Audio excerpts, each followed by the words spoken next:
kita, sikap kita terhadap doa, sikap hati kita terhadap Tuhan. Tidak ada orang lain yang tahu. Kita sendiri yang tahu. Kita ini ada buah-buah kehidupan baru atau tidak. Kita harus memiliki sendiri. Yang kedua, memang teman-teman kita akan melihat. Orang dekat kita akan tahu. Suami kita akan tahu. Istri kita akan tahu bahwa kita ini berubah. Ada seorang suami jahat luar biasa, sering mabuk-mabuk.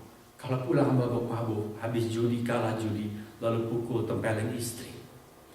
Semua dia tendang. Sampai anjingnya pun yang mau menyambut dia tendang, saudara-saudara. Orang ini jahat sekali.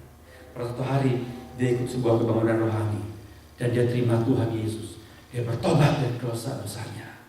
Waktu dia pulang, semua di rumah sudah takut. Apalagi dia mau buat banting piring, pukul istri, tempeleng anak. Semua sudah, setiap kali papa pulang, semua cepat-cepat masuk kamar. Takut kepada Dedi. Anjing pun masuk ke kolong meja. Tapi hari itu, waktu dia pulang, saudara, anjing berani menyambut dia. Anjingnya tahu bahwa dia sudah bertobat. Karena apa? Karena dia bisa panggil nama anjingnya dengan mesra.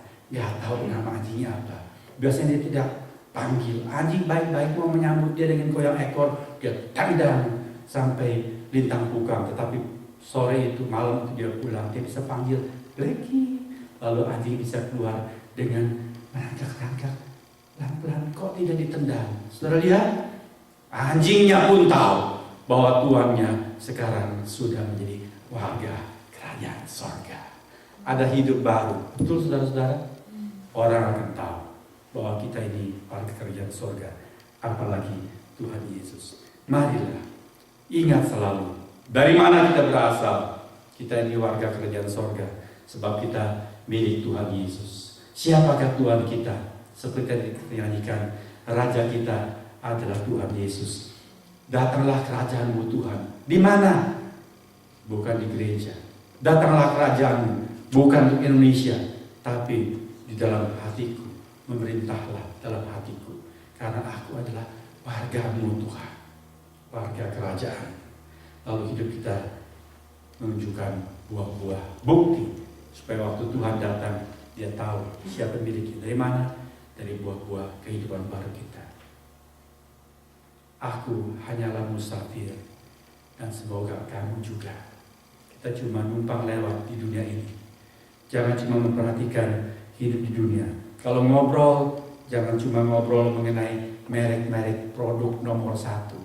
Ngobrol juga mengenai hal-hal yang kekal. Sebab kita warga kerajaan surga. Tuhan memberkati kita. Amin.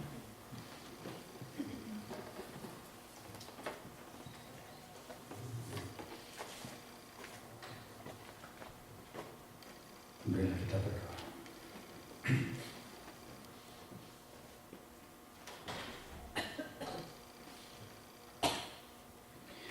Terima kasih atas teladan Yusuf yang Engkau catat relatif detail Tuhan, supaya kami boleh belajar banyak dari Yusuf.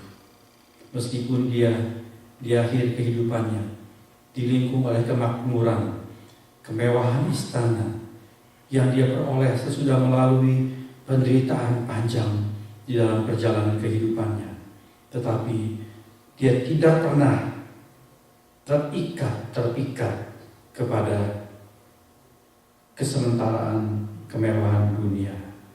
Dia selalu sadar jati dirinya bahwa dia adalah umat istimewa milik Tuhan.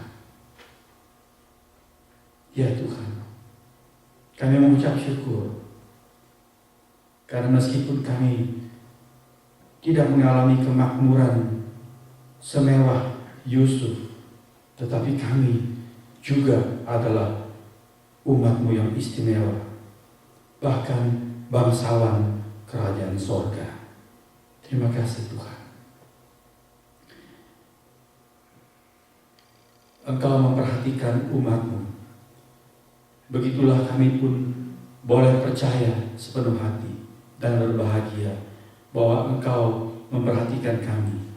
Engkau sudah berjanji, Engkau akan menyertai kami sampai kesudahan alam.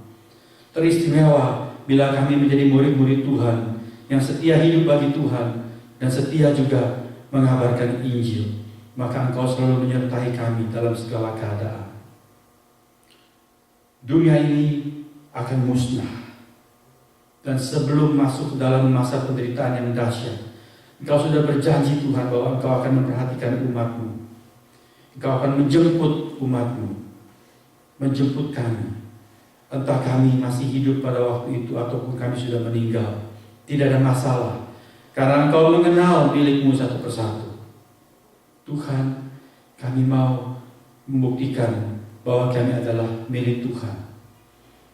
Kami mau memelihara hubungan dengan Tuhan, dengan kedengaran kepada firman Tuhan, mengeluarkan buah-buah kehidupan baru dalam sikap dan dalam perbuatan yang nyata. Tuhan, tolonglah kami dalam melewati hari-hari ini. Waktu kami mencari nafkah, janganlah seperti orang dunia yang cuma mengejar segala sesuatu untuk ditimbun di dalam dunia. Tapi buatlah kami juga mempunyai suatu visi yang kekal, menggunakan harta benda berkat dari Tuhan, selain untuk kebutuhan-kebutuhan hidup di dunia ini, selain untuk kami nikmati seperti Engkau maksudkan, tetapi juga kami ingat untuk menyimpan harta di sorga, mengerjakan segala sesuatu yang bernilai kekal.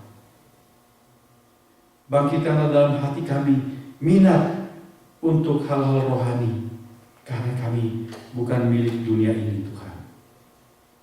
Terima kasih. Dalam nama Tuhan Yesus kami sudah berdoa. Amin.